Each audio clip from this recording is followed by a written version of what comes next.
Welcome, family, once again. Today, we are going to be talking about something special on this platform. We are going to be talking about the coup that happened in Guinea Bissau. Now, right now, there is a different narrative, many narratives on the internet space. Even the former president of Nigeria, Goodluck Jonathan, is saying there is no coup in Guinea Bissau because that so-called coup is like a ceremonial coup. The president actually called the military to come and take over. For him, that is what he's saying. So he's indicating that ECOWAS and Africa Union should make sure that the elections that took place, the results should be announced.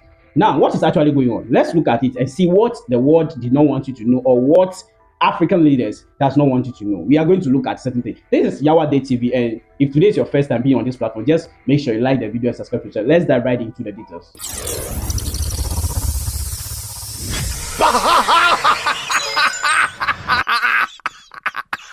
All right, family, let's look at the things that happened in Guinea-Bissau, detail by detail, one by one. Now, there's a coup in Guinea-Bissau, as we all know. Everybody knows this has been reported on many media outlets, different platforms, that there's a coup that happened on 26th of November 2025 in Guinea-Bissau. Now, here is the details. The military-led government, or the military, thinks that because when the election happened, both presidents or both outstanding parties that want to be elected as president, the incumbent president and the upcoming one, both declare themselves that they are winner. And we all know what happens when different organizations or different parties leaders declare themselves winner in an election, which the results are not even announced. We all know what happens. It causes destabilization of the country or of the state. A lot of things comes in. So the military are putting the ear point on that because of that, they saw that this is going to cause destabilization in their state. So they decided to come over and take control to solve that issue. That's their point. And I probably agree with them at the first point. But something also happened. When the military took over, we all heard that this is what happened, that they took over. And they were firing around the election commission building, and even at the presidential palace. There were a lot of firing, and soldiers took the streets and whatever. As it stands now, the leaders declare themselves and they are clinching into power, taking control of the administration of the presidency. The military-led leader, General Ntam, he is declared the leader of the transitional government right now as we speak. So he's been sworn into office. Now he actually picked somebody, which is a little bit confusing. So this seems like the Gabon coup that we experienced, that Ali Bongo was in custody as he claimed that he has been arrested, and recording himself saying that people should come and help him, people should shout, people should help him. They should shout. How? How can you be under arrest and be recording yourself? That place, you don't know whether somebody recorded you or he decided to record himself or ask somebody to record him. Now, this is the case. Goodluck Jonathan is saying that this coup is like a ceremonial coup because while they were in Guinea-Bissau, everything went smoothly. The elections, everything. There's no chaos, nothing. He was there as ECOWAS observers. They were there to observe how the elections are going so that things will be put in place. And African Union members too are there.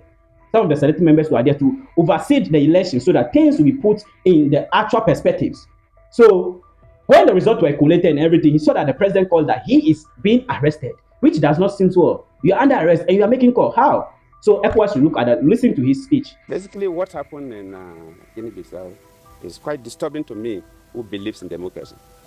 In fact, I feel more pained than the day I called Buhari to congratulate him when I lost the election as a sitting president. Because I've been quite particular about Guinea-Bissau. As a sitting president, then, Guinea-Bissau was in crisis. Started by 2012. By 2011, we have to go physically.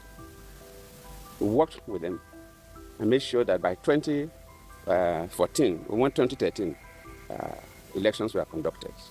In fact, it was so bad the day that I learned that the military man went to the office of the prime minister and slapped the prime minister in the office. It was that bad.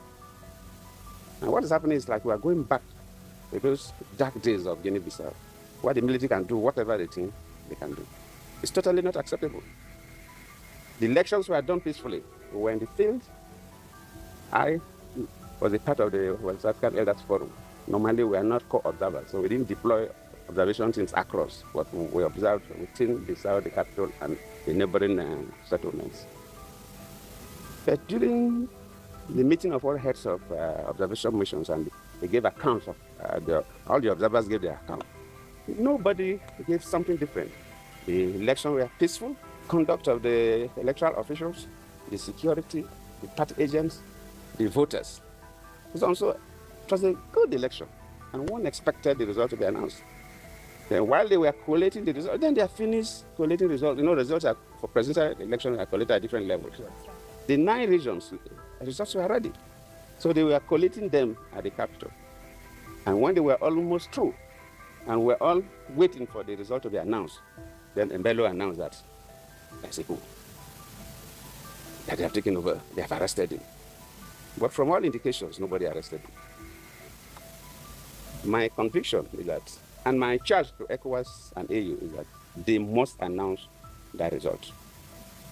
They have the results because AU and ECOWAS officials were at all the regions when the results were collated. They cannot change those results. They should tally all those results and announce.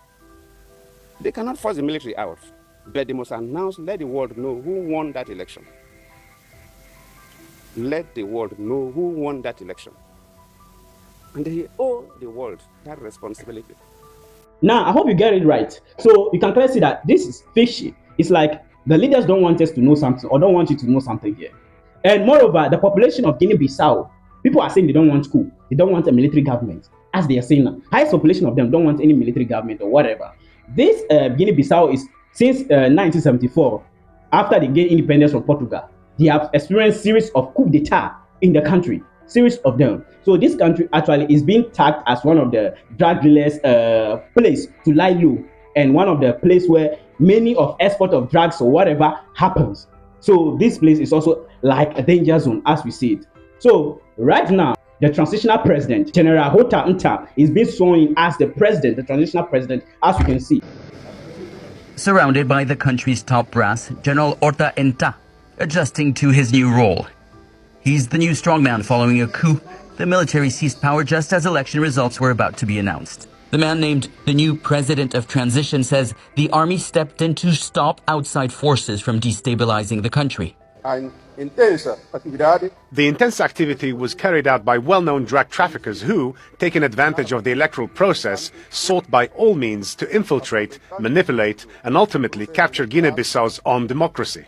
Now, as you can all see, the president is being sworn in, the traditional leader, General Hota Utam, whatever they call him. But I can see clearly that this man is an old man.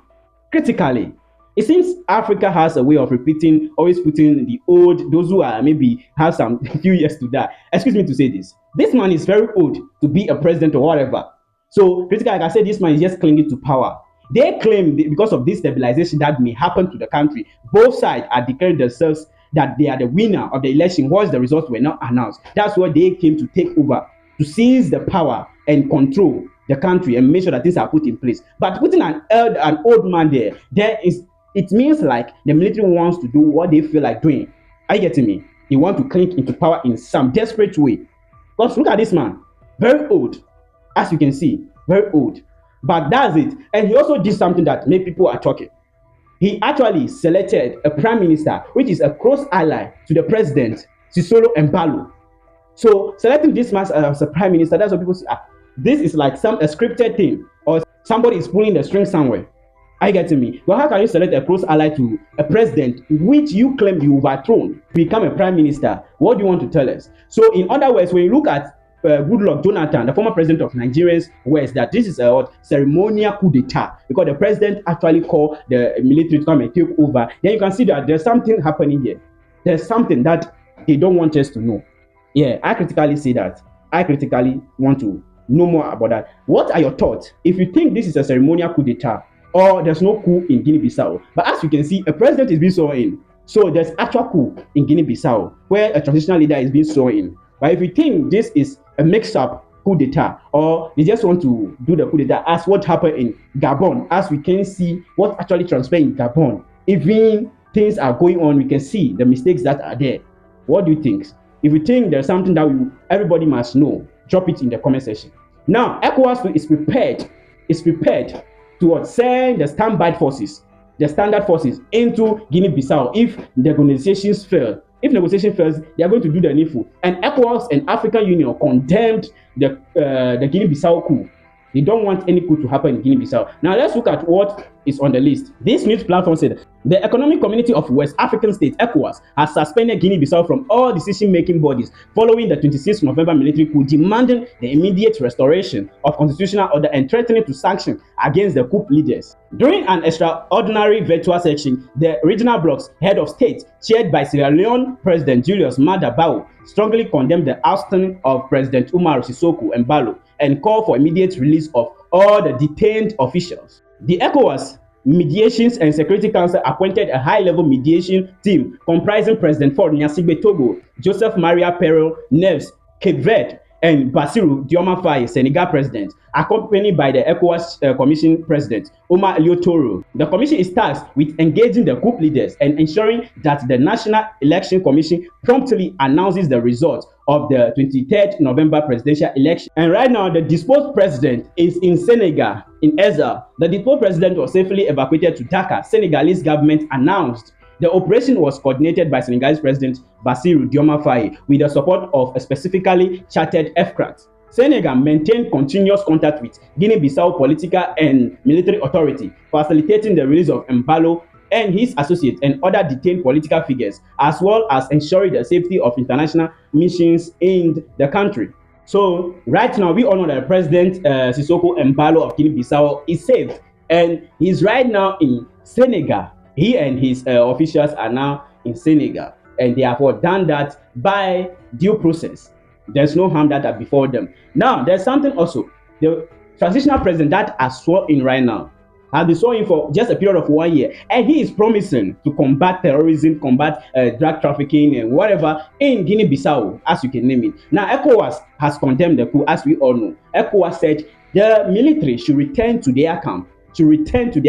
And obey and respect their constitutional rule. So basically, ECOWAS is not in support of this. ECOWAS wants democracy in Guinea-Bissau, not military government. Now, guys, what do you think about the coup that happened in Guinea-Bissau? What are your opinions on this actual coup?